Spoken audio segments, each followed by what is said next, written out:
দেখো, এটা হলো কালীকুণ্ডা ধাম। খুব সুন্দর এই জায়গাটা, দেখো কত সুন্দর মনোরম একটা পরিবেশ। আর বেশ গ্রামের ভেতরে এই জায়গাটা হয়েছে নতুন, কালীকুণ্ডা ধাম। খুবই সুন্দর একটা জায়গা। এই জায়গাটায় প্রতিদিন প্রচুর লোকের ভিড় হয়। সবাই এখানে টোটো ভাড়া করে আসে, টোটো রাখে এবং এই জায়গায় কিছুটা টাইম স্পেন্ড করে, তারপর টোটো করে আবার বাড়ি ফিরে যায়। খুব সুন্দর এই ধামটা দেখো। এখানে বেশ কয়েকটি মন্দির রয়েছে।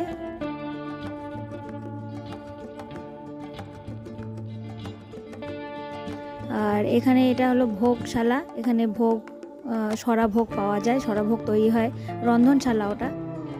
আর এখানে একটা মাঝখানে নাট মন্দির মতো রয়েছে, খুব সুন্দর নাট মন্দিরটা।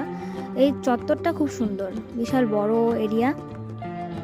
আমার ছেলে দেখো কি সুন্দর হেঁটে হেঁটে ঘুরে বেড়াচ্ছে পুরোটা একা একা। তো বিকেলে আমরা এখানে এসেছিলাম, যেহেতু গোটা দিন খুব রৌদ্র ছিল তাই মেঝেগুলো খুবই গরম ছিল।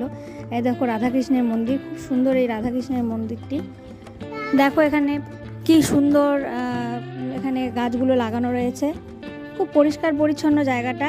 এবার এই জায়গাটা যদি লোকে নোংরা করে সেটা সত্যিই খুব লজ্জার বিষয়। এখানে বারবার লেখা রয়েছে যে এটা কিন্তু একটা ধাম, এটা পার্ক নয়। তো ধামের মতো এই জায়গাটাতে আসো, ভক্তি নিয়ে আসো মনে, দেখো জায়গাটাকে, ঘুরো।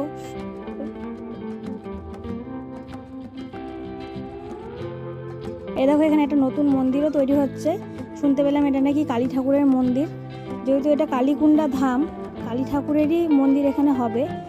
এই মন্দিরটা দেখো কতটা সুন্দর। এইটা একটা মন্দির তৈরি হচ্ছে পদ্ম ফুলের শেপে নিচটা, আর নিচে থাকবে জল, মন্দিরটার নিচে থাকবে জল, খুব সুন্দর। আর এই হলো এখানকার কালী ঠাকুরের সেই মন্দিরটা। এইখানে একটা শিব ঠাকুরের মন্দির রয়েছে। এখানে দেখো নৈতিক প্রণাম করছে। আর এই জায়গাটা খুব সুন্দর বাঁধানো, দুদিক দিয়ে বেড়া দেওয়া। আর পাশে একটা পুকুরও রয়েছে, যে পুকুরে আমরা দেখলাম অনেক মাছও রয়েছে। খুব সুন্দর জায়গাটা, গ্রামের মধ্যে নিরিবিলিতে বেশ ভালো জায়গাটা, মানে গেলে মনটা শান্ত হয়ে যায় অনেকক্ষণের জন্য।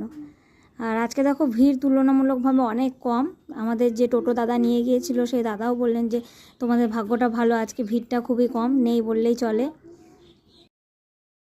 আর এখানে দেখো লেখা রয়েছে এটি মন্দির প্রাঙ্গণ, সরকারি বিনোদন পার্ক নয়।